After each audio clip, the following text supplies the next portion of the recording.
It's nice to see you all, and nice to be here. It really feels like a home. You know, Ananda Chennai's home, the home of our spiritual family here. And it's so nice that you've all come, and keep coming home. So today's topic, or the satsang theme, is Kriya Yoga in action. And in meditating on this topic, which is basically how do we put these principles into practice in our daily lives, the thought came to me, or the topic came to me, of renunciation. And at first that may seem like an odd topic for Kriya Yoga in action, because renunciation is so often understood as, well, there are those people who are formal renunciates who become monks or swamis or nuns, and that's sort of their vocation, that's their job, and we may think they're lucky, or we may think they're, well, let's not say they're unlucky, but we often think of renunciates as separate, as well. That's what those people do. I myself am not able to be a renunciate. And this is the first thought that often comes up in a spiritual community, in the spiritual life among devotees, is this question about renunciation.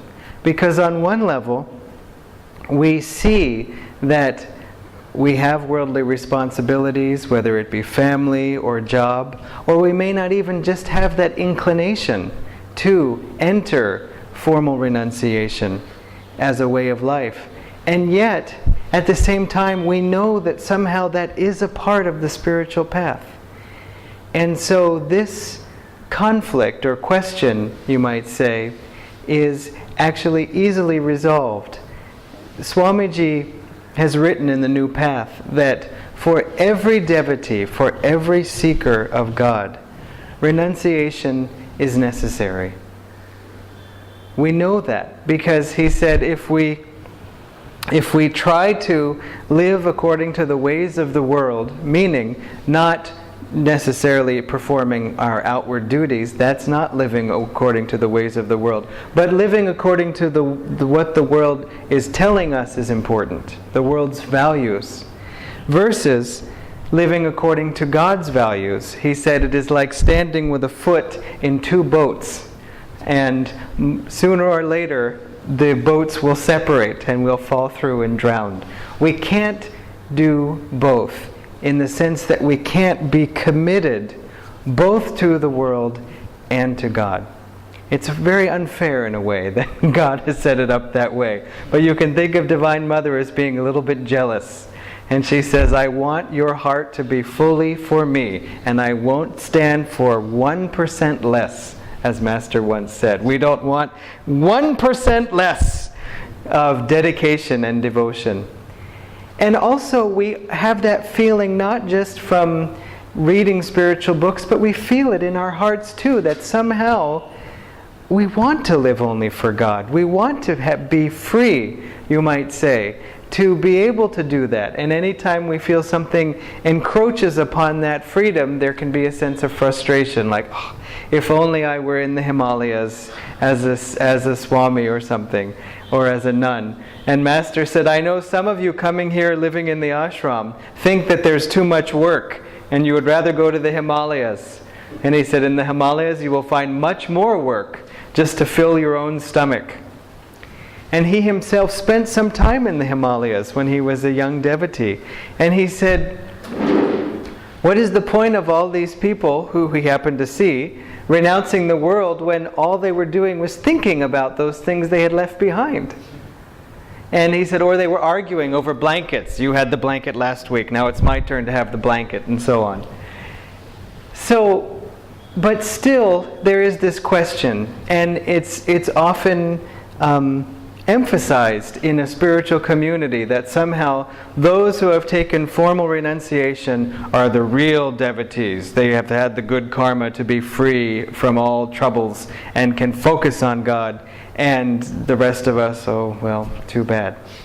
This thought was actually strong even in Ananda, in village in the early years. There was a renunciate order of monks and nuns, And then there were also the householders, those with families or those who were married.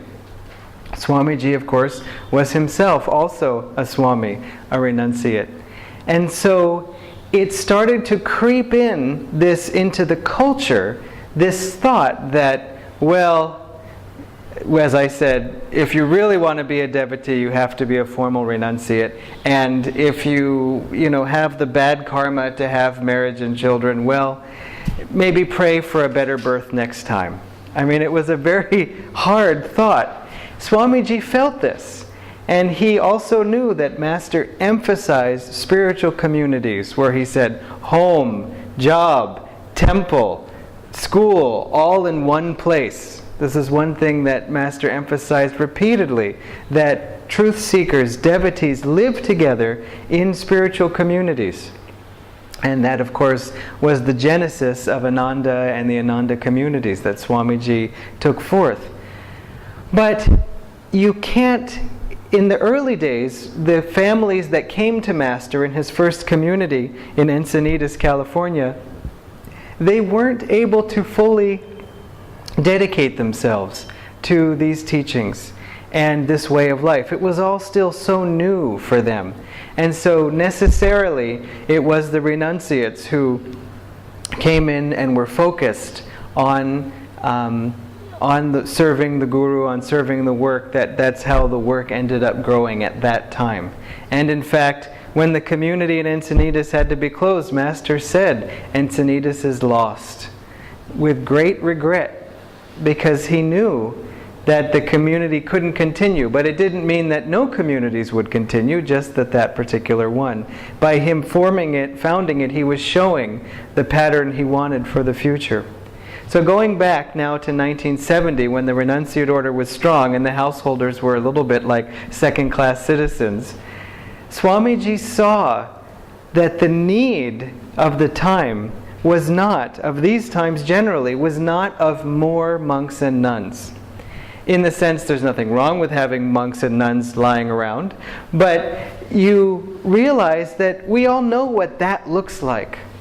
Whether it's in Christianity or whether it's in India, we know, or any culture really, we know what it looks like to be a monk or a nun. But what does it look like to be a married person who is deeply 100% devoted to God? And so Swamiji actually ended up getting married. He didn't want to, he said later, but he felt that this was the only way that he could demonstrate that you could be married and be spiritual, and so on. And that was a general thing that was happening at the community. Some of the monks and nuns were also feeling this.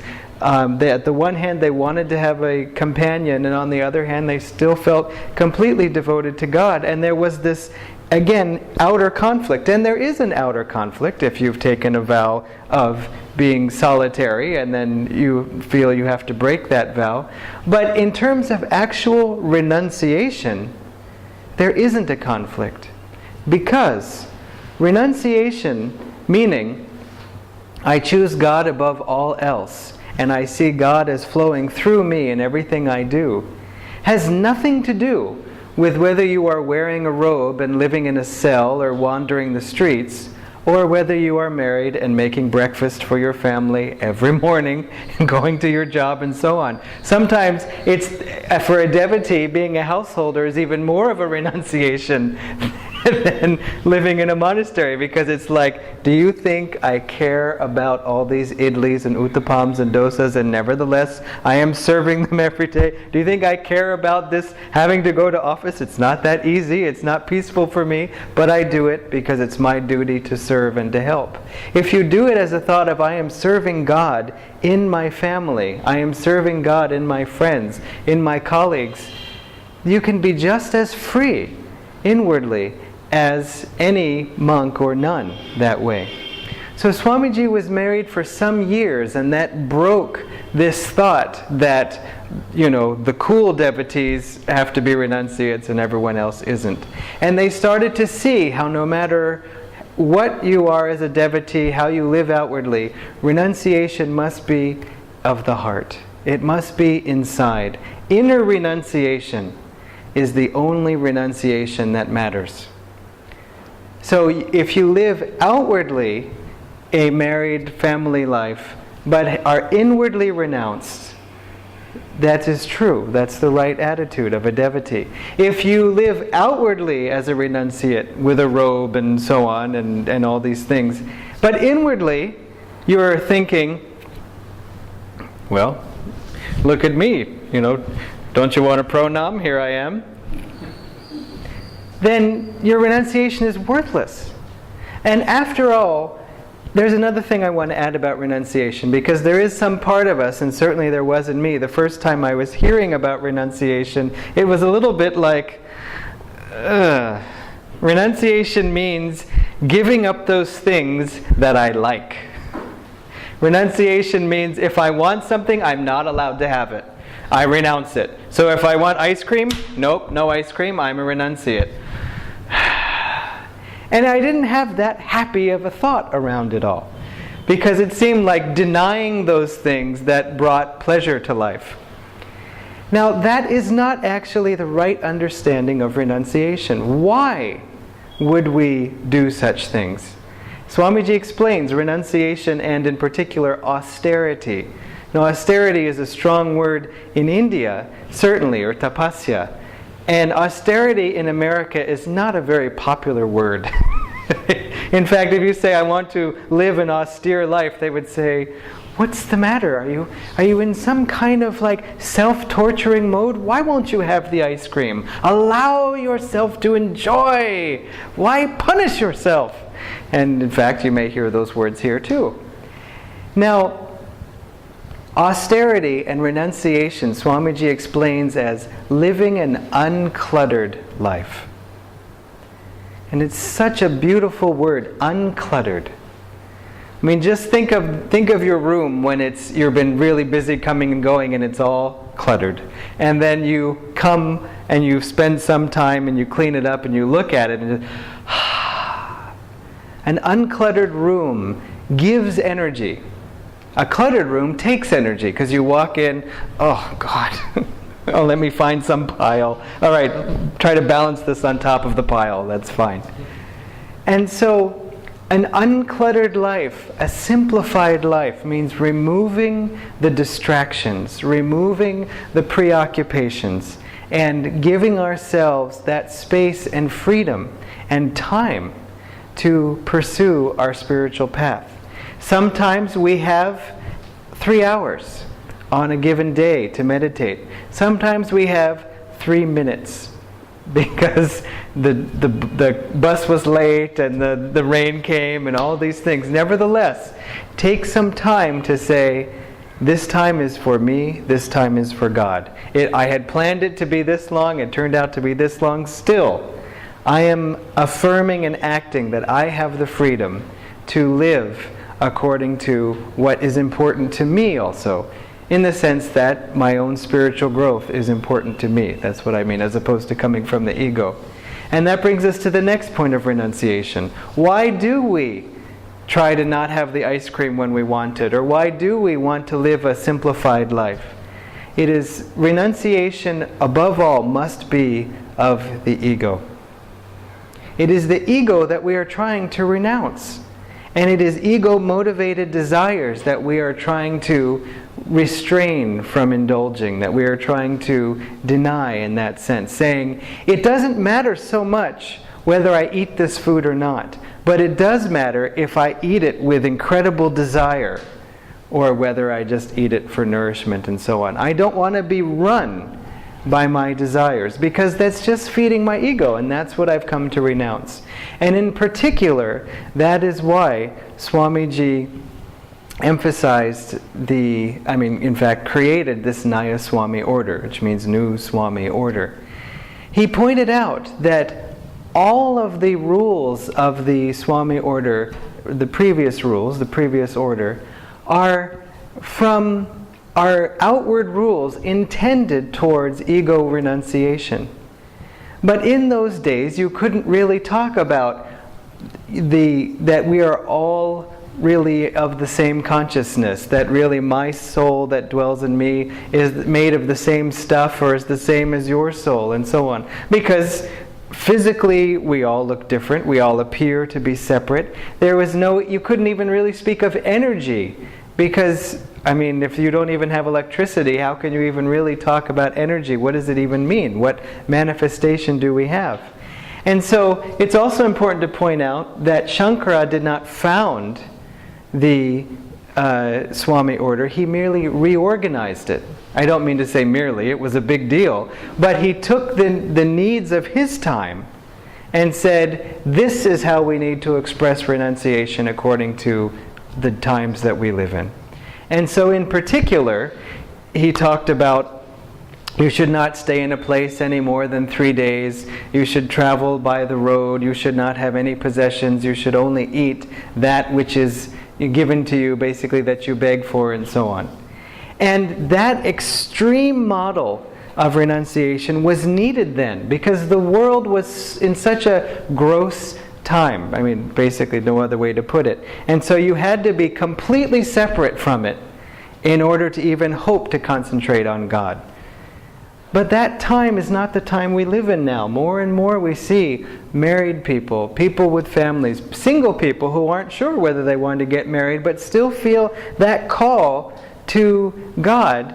And this whole thing about married or not, in a way, seems kind of superficial. Master's most advanced disciples, the 3 most advanced disciples, two men and 1 woman, were married or had been married before embracing these vows. Not embracing these vows, before becoming his most advanced disciple. So there was obviously no problem with their self-realization. They were the most realized, and they were married. Swamiji also noticed within Ananda, the people who were the most devoted generally were married. They happened to be married, in other words. So it was even a contraindication or a contradiction of this fact that, okay, marriage saps the life of a devotee.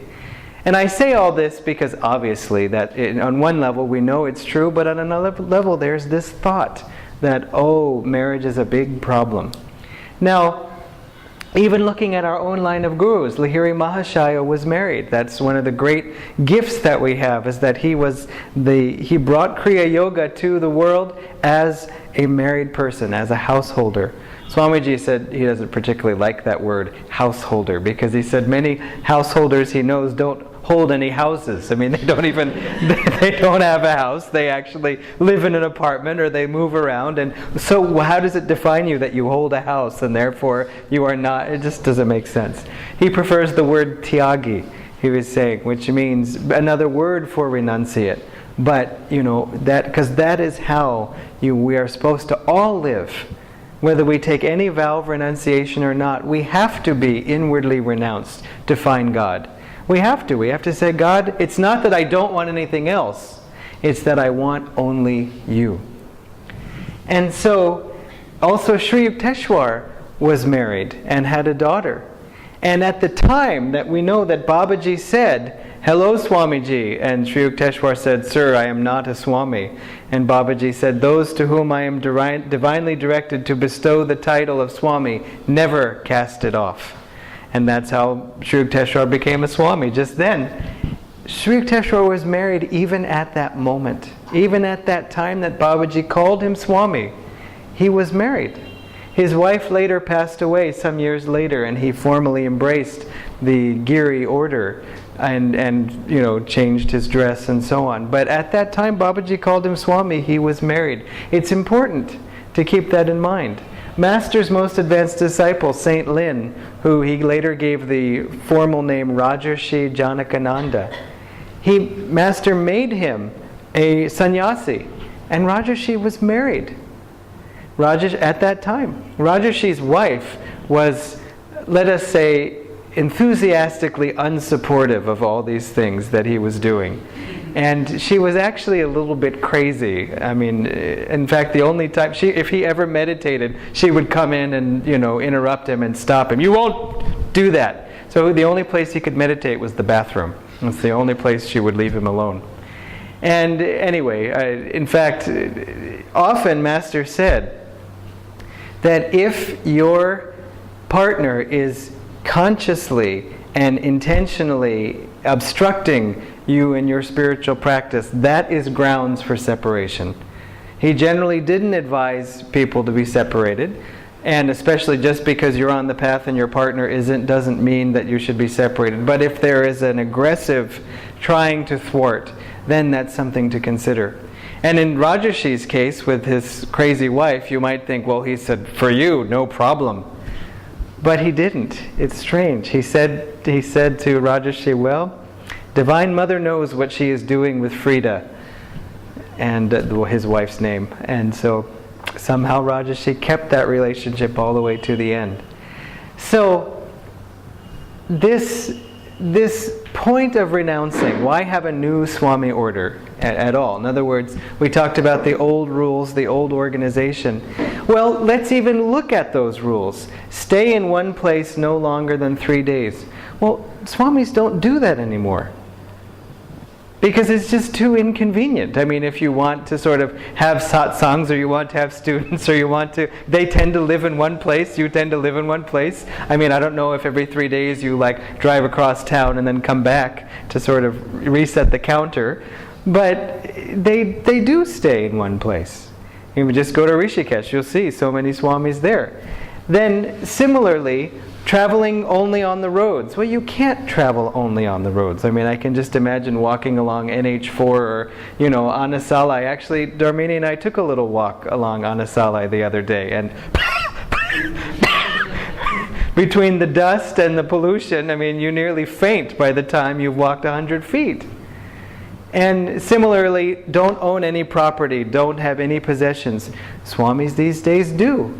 Often their ashrams are in their own name, and they do have money, and they are not criticized for doing so as long as they're using their possessions towards helping other people.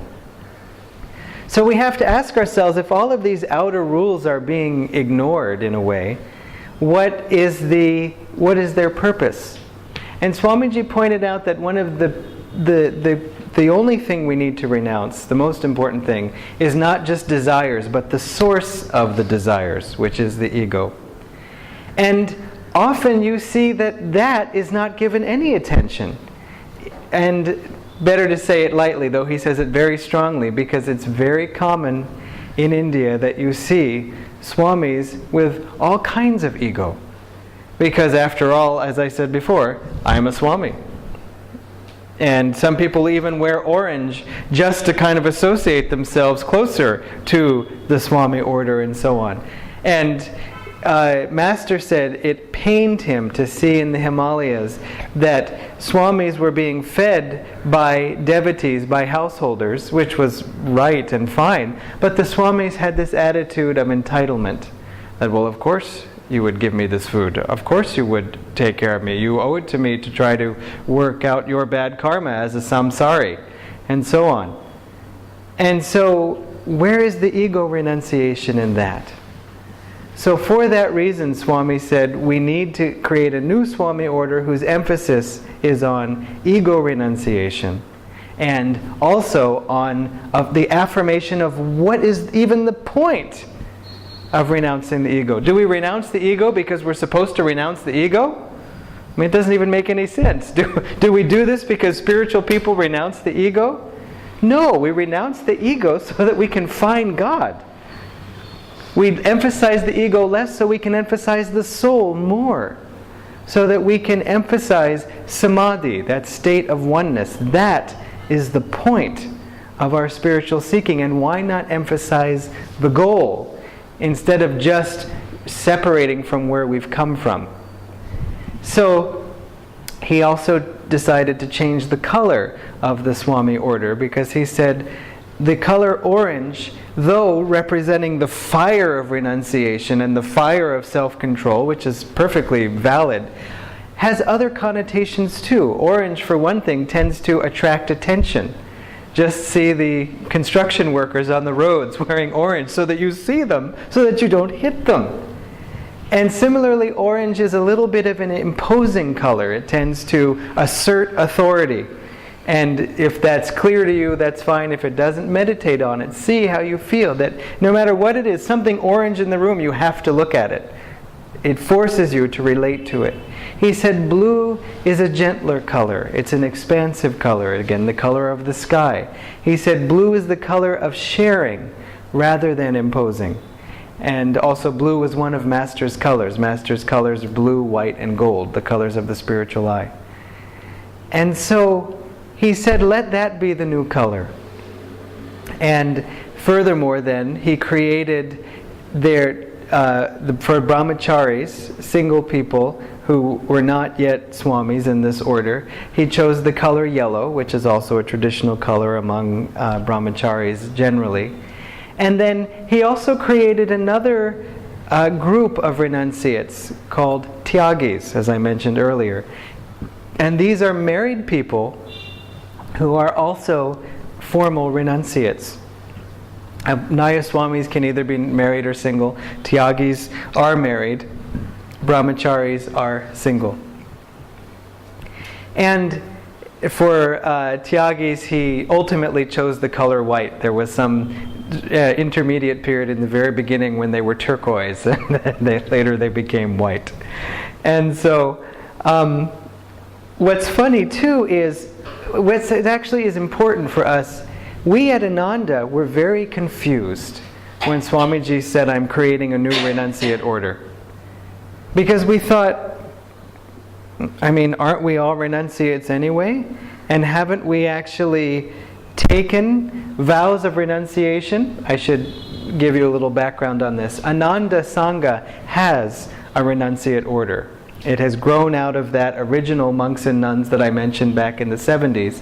It's called the Sevaka order. And the different stages are, you can become first a sadhaka, which is in sort of English terms you would say a lay member of the order. Then you can become a sevaka novice in the order, and then a sevaka life member. So these are the different stages, you can say, or degrees of commitment. And normally people begin to consider membership in the Sevaka order after they've had Kriya initiation for some time. And they want to more deeply embrace the way of Ananda as their life. And it is although it is a renunciate order, it is not that of formal outward renunciation. You don't change your clothes, you don't really change anything about your external life. Rather, this is a further affirmation of what you've been doing inside, which is again the only work that matters. So we thought, well, we're already members of the Sevaka order, we already are renunciates, so why do you have to create a new renunciate order? And Swamiji, we couldn't even understand it. And then, because we thought, again, we've renounced everything already. Then Swamiji, when he made it clear, this is an order of formal renunciation, which we didn't have. And furthermore, this order, the Nayaswami order, is not specifically linked to Ananda Sangha as an organization. There are many members of the Nayaswami order who have nothing to do with Yogananda or even Indian teachings. At the first Nayaswami initiation in, I think it was end of November 2009 in Italy, one of the people taking the Nayaswami vow was a Catholic nun from Italy, who felt that this more properly expressed the way she wanted to live her life, and so she took that vow. She had nothing to do with Ananda, really. And so on. In the first initiations, it was interesting, even in India, the first initiation took place in Gurgaon. And at that initiation, at one point a man stood up and said, "Sir, I am very inspired by this and I would like to take this vow, but there's a problem. I am a disciple of Ramakrishna." And Swamiji said, "Please come. And I'm very glad you're here, because I want to emphasize this order is for all devotees of all paths." Again, that's not that hard to understand. The Swami order is for all devotees of all paths. It doesn't depend on who your guru is that you become a member of that order. So this is the same. What's interesting also, though, is the reaction when Swamiji first presented these different vows, again, of Brahmachari, Tyagi, and Nayaswami. Some people in America were very attracted to this. Others in America were saying, now, what does this mean? And if somebody takes the vow, does it mean that they get to do this, or no, they have to change? At one point they were saying, if you become a brahmachari, you have to quit your job and live, in an ashram, and that's it. It was a lot of confusion. And if I take this vow, what am I agreeing to? What is the stipulation? And so on. And there was a lot of questions and holding the vow a little bit at arm's length. In India, when the Nayaswami order was announced, we had people left and right saying, I want to take a vow. I want this vow. This is great. But one of the challenges was that to take the brahmachari vow or the tyagi vow, the question, especially for married people, was that you are free to be married and take this vow. But if you have children, you have to consider that, because children need their parents. And we're not as free to just simply say, okay, thanks, it's been fun, but now I'm a monk, or now I'm a Nayaswami, and so you're on your own. And I say that lightly because I'm hoping no one would consider that, but I have to mention that actually my own cousin, my own uncle, he married a woman who had a previous marriage, and in that previous marriage, the father of their child got interested in Indian teachings and decided it was unspiritual to have children, and he just left. And I watched that kid grow up and the struggle that he had, and how could my dad just leave me like that for a book? I mean, not because he remarried, not because of drugs, but because he read something and decided he wasn't going to be my father anymore. So, obviously, that was not the most dharmic thing, in my humble opinion. At the same time, so Swamiji had to kind of delineate that if your child has reached the age of 18, then you are free to take this vow if you wish. Before the age of 18, it's better not to enter this formal renunciation yet because of the children. In fact, one woman said, Swamiji, my children will understand, I am ready to become a brahmacharini. And I happened to be sitting there, and Swamiji said, Shivani, your children need their mother. So, stay with them. Be their mother now. For now. But still, the pressure kept coming. Swamiji, we want to take a vow. We want to take a vow. It started in Italy, and then it continued to India. So Swamiji, there was one devotee who was particularly a bright light and very much serviceful. She also was married and had a daughter. I don't mean to say that as a contradiction at all, just to be clear. But then she said, Swamiji, I want to take this vow. And Swamiji said, okay. And he wrote the Pilgrim Vow. And the Pilgrim Vow is for all truth seekers, no matter what their outer state, certainly in particular those married, single, have children, etc., which is saying the initial vow of renunciation. You are a part of the Nayaswami order if you take the Pilgrim Vow, and it puts into words, outwardly declared words, your intention as a seeker of God, your intention to leave everything in your quest for God. And it is the first step. And so, although the Nayaswami order sort of began formally in Italy, that was where the first initiation came, the Pilgrim Vow took place in India. Because among so many people there was that cry out for, this is what we ourselves want to. And why should anyone be excluded? And so that is the state of this new order. And I wanted to mention it partly to clarify those few points. And in particular, that it's not specifically connected with Ananda. When Swamiji wrote the book and started dressing in blue, he met a Catholic, actually I don't even know who it was, I think a bishop. They were at a conference together, and the bishop said to him, so, how many people are there in this new Nayaswami order of yours? And Swamiji said, one.